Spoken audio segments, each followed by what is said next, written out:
Muchas gracias, presidente. Muchas gracias a las colegas y los colegas legisladores presentes. Estamos en representación de la comisión, estamos con el senador Afara, con la senadora Esperanza Martínez, está el senador Eber Villalba también en su doble comisión, de integrante de la comisión y de la comisión permanente.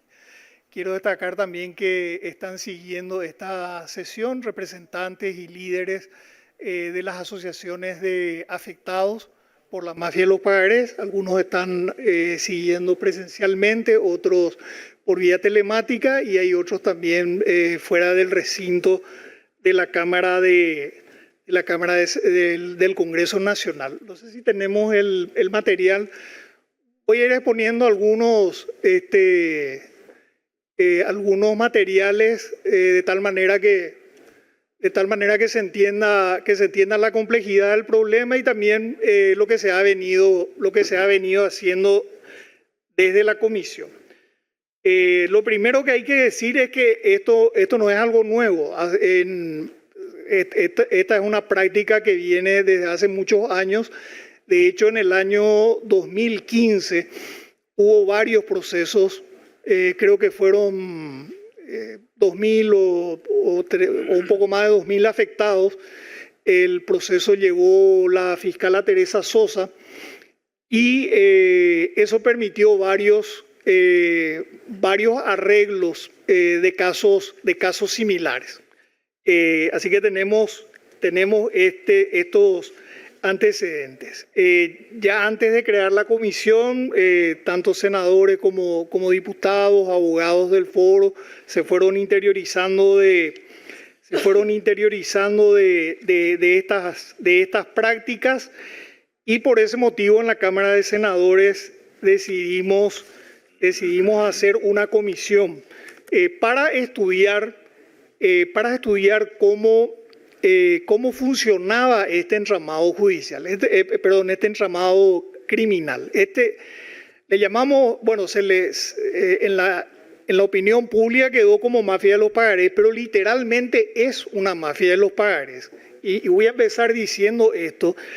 Mientras desde el Ministerio Público fundamentalmente no se entienda que esta es una organización criminal, los resultados van a ser parciales. Porque hasta ahora se están juzgando caso por caso, pero en realidad esta es una organización criminal donde hay funcionarios del sistema de justicia, donde hay funcionarios de las instituciones, fundamentalmente los que están a cargo de los pagos, inclusive altos directivos de instituciones que permiten este tipo de conducta.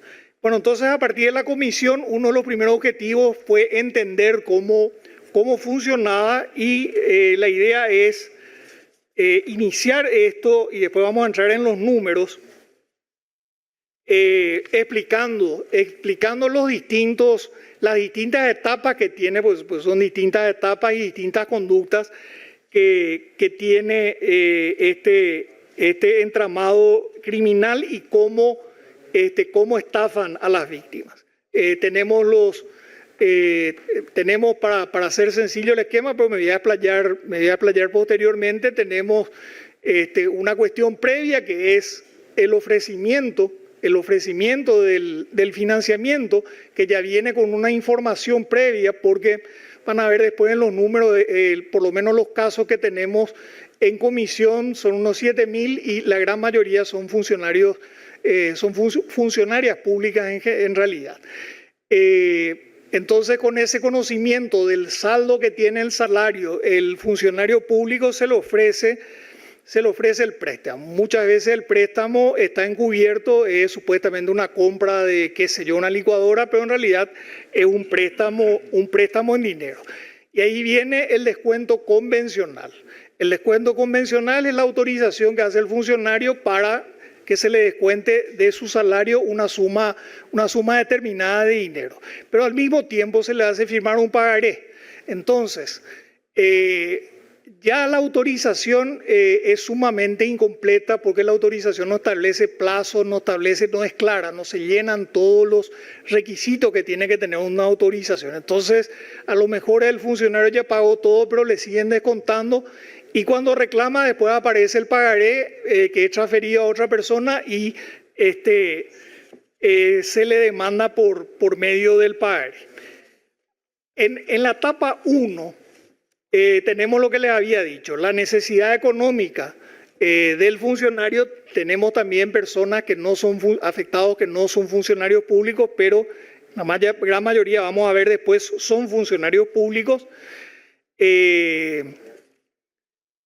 Con esa información privilegiada, el futuro acreedor sabe que va a poder descontarle de su salario al que está solicitando.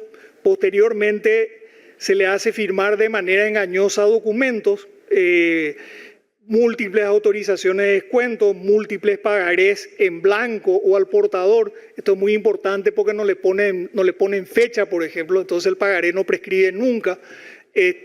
No le ponen dirección, no le ponen un montón de datos que el Código Civil ciertamente permite que se omitan, pero deberían estar, y el deudor debería tener el derecho que eso figure claramente para su seguridad. Pero normalmente todo esto se obvia. Bueno, y el resultado es que el deudor termina pagando 5 o 6 veces más. Tenemos un caso que les voy a citar como ejemplo, un maestro perteneciente a una comunidad indígena que nunca pisó Asunción, compró un colchón hace unos 10 años que le costó, creo que una cama, que le costó 1 o 2 millones de guaraníes, y a la fecha llevaba pagado ya 50 millones de guaraníes.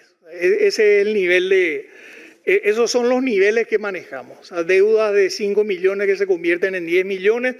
Después me olvidé mencionar, está la directora de la comisión, Diana Vargas, que es la que lidera el equipo técnico, y ella puede entrar en mayores detalles. Bueno, y la ejecución de los descuentos, acá tenemos las asociaciones en el sector educativo, por ejemplo. Acá normalmente las asociaciones descuentan, en primer lugar las asociaciones hacen de intermediarias, son las que pasan la lista de los descuentos que se tienen que hacer, retienen los descuentos, pero muchas veces no pagan la deuda. Entonces la deuda permanece impagada y después la persona es demandada. Y muchas veces en estos casos, esto se hace a través del banco pagador, que es del salario, que es el Banco Nacional de Fomento.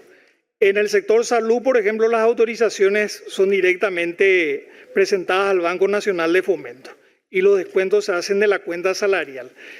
Este es uno de los nudos de botella, esto es uno de los cuellos de botella más importantes que tenemos, el Banco de Fomento, porque, y voy a hacer énfasis en esto, porque lo primero que hizo la comisión fue trabajar con el Poder Judicial, el tema de los embargos, que se respete el 25% máximo y todo lo demás. Después trabajamos con la mayoría de los ministerios, casi todos los ministerios, para que también se respeten los límites. Pero el problema es que al trabajador público se le remiten, se le paga a través del Banco de Fomento. Y en el Banco de Fomento existe una empresa, o sea, el Banco de Fomento tiene un contrato con una empresa que se llama Walton, que no sabemos exactamente qué hace, no sabemos qué servicio presta. Lo único que no sabemos es el contenido del contrato que tiene con el Banco de Fomento, pero Walton hace una suerte de intermediación sin tener necesariamente la autorización del funcionario público y le indica al Banco de Fomento qué tiene que descontar y qué no. Ya hemos tenido problemas y el Banco de Fomento le paga a Walton. Muchas veces Walton no paga a tiempo la cuenta del deudor y eso genera intereses, genera atraso, genera mora, en fin. Y recurrimos al Banco Central, el Banco Central reguló eso de que el funcionario público tiene el derecho de desautorizar descuentos, pero con la entidad que estamos teniendo muchos problemas para que esto se cumpla es justamente con el Banco de Fomento. Entonces, tenemos estos descuentos interminables, porque el funcionario además está en una situación de indefensión, porque va y le pide al banco, el banco no responde. Y otro problema es que no se le entrega al pagaré al funcionario público. Eso tenemos una ley con media sanción que establece que está ahora en diputado, fue a diputado, y bueno, con esa ley establecemos obligaciones y sanciones para el caso de que no se devuelva el pagaré. Los extractos, como estamos hablando de títulos ejecutivos, los extractos o los recibos que se le da al funcionario público no sirven en un juicio ejecutivo. Podrían servir posteriormente, después que ya pague, después que en un juicio ordinario, pero los juicios ordinarios son carísimos y no terminan nunca. Entonces, el funcionario y los afectados en general se encuentran en un estado de total indefensión. Una nueva modalidad a partir del trabajo de la comisión, una nueva modalidad que estamos viendo ahora con frecuencia y pasa también por la desesperación muchas veces, es el préstamo por embargo. ¿Qué significa préstamo por embargo? Que cuando te hacen firmar el pagaré, te hacen firmar ya la notificación del juicio y te hacen firmar ya también la notificación del embargo. Entonces te dan la plata y una semana después ya estás demandado. Y ya te están descontando, ya tenés embargado tu sueldo. Esa es una nueva modalidad que se detectó hace tiempo. En una etapa 2 tenemos circulación y explotación del pagaré. El pagaré, la persona pagó toda su deuda, a lo mejor ya pagó de más luego porque le descontaron de más, porque le seguían descontando por inercia, nadie dijo que había que parar los descuentos, el documento que firmó tampoco nos decían cuántas cuotas había, pagó todo y se abren 3 vías, la judicial, la extrajudicial y las asesorías financieras. En el fraude judicial lo que tenemos es que el que prestó el dinero y ya recuperó el dinero por el descuento de las cuentas de salario, le cede el pagaré, entre comillas, el pagaré a otra o a otras personas, y esa otra persona, como el pagaré no tiene fecha, no está a nombre de nadie, es un título prácticamente en blanco, esa otra persona demanda. Hemos visto, por ejemplo, que muchas veces las personas son demandadas en 5 o 6 juzgados, inclusive en ciudades distintas. Y, por ejemplo, y siempre se le demanda por el total de la deuda. Por ejemplo, si la persona ya canceló casi todo el crédito, pero le falta una cuota, qué sé yo, debía 100.000, pero pagó 90.000, se le demanda igual por 100.000. Más, por supuesto, intereses, mora, gasto de justicia, etcétera, etcétera. Tenemos demandas con copias, no con documentos originales también. Falta de notificación al demandado. El demandado nunca se entera cuando ve en el salario, y en su extracto normalmente ni siquiera figura por qué, tiene problemas para saber por qué se le está embargando el salario, y cuando va al juzgado normalmente el expediente no está en el juzgado, y si está el expediente no está el pagaré. Entonces se encuentra también en esa situación de indefensión. Por el lado extrajudicial lo que tenemos es el acoso de muchos abogados y de muchas empresas de cobranza, acoso, amenazas, llamadas a los familiares, compañeros de trabajo, amigos de las víctimas. Se logran con esos pagos parciales, pero con esos pagos parciales no se cancela nunca la deuda. Hay el Código Civil establece que si la deuda está documentada con un solo pagaré, cada amortización se tiene que constatar, se tiene que consignar en el dorso del pagaré con la firma del acreedor. Pero eso muy poca gente sabe, ni siquiera muchos abogados saben eso.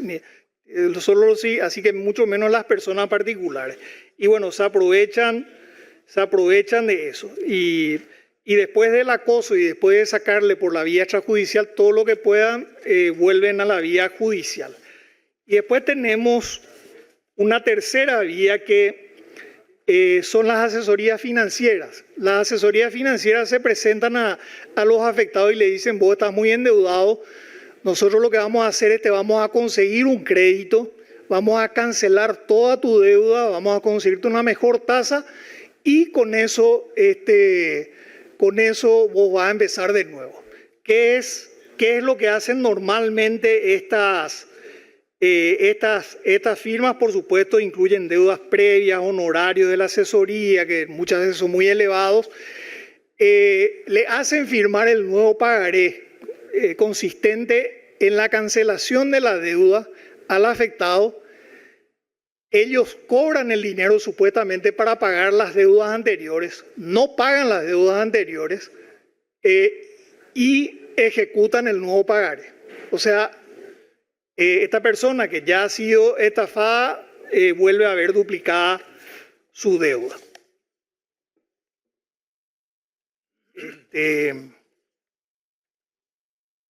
Bueno, y como resultado, la persona queda endeudada de una manera que es imposible. Tenemos casos de personas que reciben, qué sé yo, 400.000, 200.000 guaraníes de su salario. Vamos a ver después los números de quiénes son los más afectados. Algunos logros que tuvimos. Por supuesto, la comisión está en una comisión, así que tenemos muy poco personal, pero se está trabajando con otras instituciones. Logramos desistimiento de demandas, acuerdos y exoneraciones ante operaciones fraudulentas, restitución de pagarés en la intermediación con agentes de cobranzas, devolución de parte de las asociaciones y entidades de créditos, algunas devoluciones de dinero, exoneraciones de pago mediante la negociación a través de abogados del Ministerio de la Defensa Pública o inclusive de integrantes de la comisión, intermediación de acuerdos para pagos justos, que también hay algunas deudas que son reales pero que fueron mal manejadas. Se logró un consenso, porque esto es muy importante, este tema de las autorizaciones que uno hace para que se le descuente del salario una suma de dinero. Desde el principio nosotros con la Corte Suprema de Justicia llegamos a la conclusión de que estas autorizaciones son revocables, pero en las diferentes instituciones del Estado tenían un criterio distinto. Por ejemplo, en la Dirección Nacional de Jubilaciones, las asociaciones enviaban una planilla Excel con la lista de descuentos que se tenían que hacer, pero que para que la persona afectada que no firmaba esa planilla Excel pueda desautorizar esos descuentos por el motivo que sea, tenía que ir con cédula autenticada, con una serie de procedimientos sumamente engorrosos que hacían muy difícil suprimir eso. Y con el Banco de Fomento tenemos la información de que ellos han suprimido el contrato han revocado el contrato con la empresa Walton, pero se van a seguir aplicando los descuentos por 6 meses más, que es una barbaridad. Hay una nueva reglamentación también del Banco de Fomento que establece nuevos requisitos de información, del Banco Central del Paraguay, que establece nuevos requisitos de información al cliente, y en coordinación con el Ministerio de la Defensa Pública, que dentro de sus limitaciones presupuestarias ha trabajado de una manera muy importante, se ha podido asistir a muchísimas víctimas. En cuanto a avance legislativo, tenemos la promulgación que establece límites a los descuentos salariales, la promulgación de la ley de la creación de juzgados de paz adicionales, la promulgación de la ley que establece medidas de saneamiento para juicio ejecutivo, es decir, cuando Cuando nos aparece el expediente, entonces hay un tiempo, el juzgado tiene la obligación de fijar un tiempo mínimo que creo que es de 5 días, y si no aparece se levantan los embargos hasta que se reconstituya el expediente. Y tenemos media sanción del proyecto de ley que establece un mecanismo para devolución de pagarés y media sanción del proyecto de ley para el régimen de depósito judicial obligatorio de los pagarés durante la ejecución, para que no exista más eso de que el pagaré desaparece o el pagaré es una fotocopia. En algunos casos ni siquiera hay pagaré, en algunos casos se hace juicio ejecutivo con una autorización de descuento salarial que va completamente en contra de la legislación civil. Tenemos una propuesta de una serie de medidas más que estamos estudiando, legislación que establezca un límite de descuento a los jubilados, regular las prácticas de cobranza, establecer intereses para las obligaciones de dar suma de dinero que son distintas a los créditos de las entidades financieras, y regular mejor el funcionamiento de las agencias de información crediticia. Medidas administrativas, estamos reclamando la culminación de fiscalizaciones por parte de INCOP, es una información sumamente importante para nosotros, necesaria.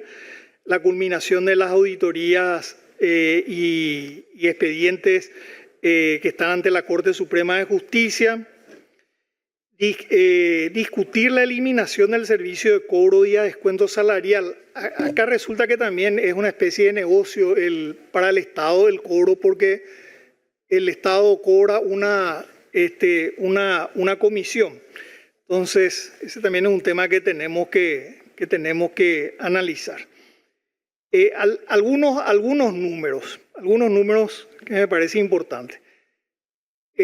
Tenemos 33.005, según los datos de la comisión, extraídos en base a base de datos de la Corte Suprema de Justicia. Hay en la actualidad 333.005 juicios ejecutivos. Esto es solo en juzgado de paz. 2,2 billones de guaraníes, es decir, 300 millones de dólares en cuentas judiciales, que son montos extraídos por embargos. Esto no quiere decir que todas estas deudas y todos estos embargos sean ilegales. Solamente exponemos para que tengan una idea, pero evidentemente los juzgados de paz no pueden manejar, cualquiera que conozca un juzgado de paz y van a ver después dónde están estos juicios, van a saber que 333.000 procesos no se pueden manejar desde 4 o 5 juzgados de paz. El juzgado de paz de la Encarnación en Capital concentra el 31% de los juicios y el 26% de los depósitos. Ahí está cómo está distribuido. Esto le estamos dejando, así que van a tener a disposición. 5 juicios de la Capital tienen el 82% de los juicios ejecutivos, de esos 333.000, que repito, no decimos que todos sean ilícitos, pero nos da la pauta del volumen del problema, más de 300 millones de dólares del salario de la gente, y el 66% de los embargos. 5 juzgados de la Capital. Siguiente. Esta es una distribución a nivel geográfico. Siguiente. En el MEC, el MEC es el más afectado, los maestros y maestras son los más afectados, ¿no? Cantidad de funcionarios con embargo 7.000, cantidad de guaraníes embargados entre 2015 y 2025 975.000 y 65.000 funcionarios con descuentos convencionales, es decir, gran parte de todo. Después, con descuentos convencionales tenemos en el 2025 335.000 millones y entre el 2015 y 2025 3,8 millones descontados. Siguiente. En salud pública también tenemos números altísimos. y una cantidad de cargos, 32.000 cargos afectados. Siguiente. Suma extraída por débito automático vía BNF 165.000 millones, extraída entre el 2021 y 2025 1,3 billones, 196 millones de dólares. Eso, fíjense la importancia del BNF, porque aparte en el BNF las cuentas son de salarios y las cuentas de salarios están protegidas por la legislación laboral, pero eso no se respeta.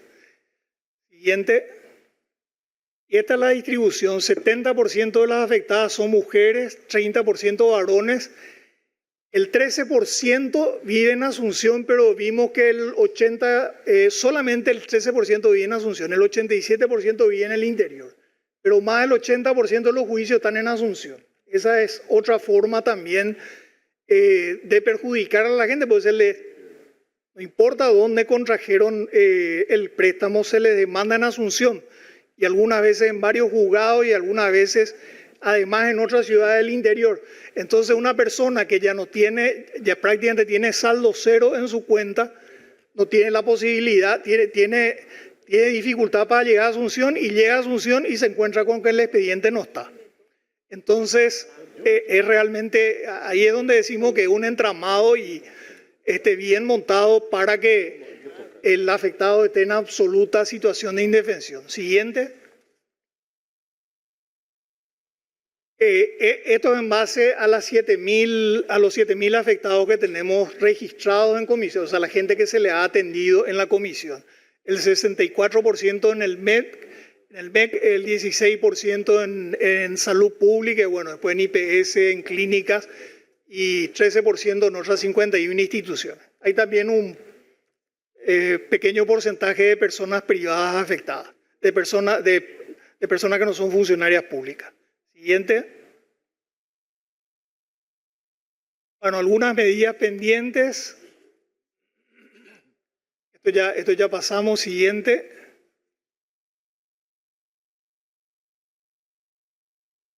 Bueno, estamos trabajando en una serie de denuncias penales, que es un poco el reclamo que hacen también las personas afectadas. Lo que pasa es que muchas veces no se cuenta con toda la información y por eso no podemos concluir.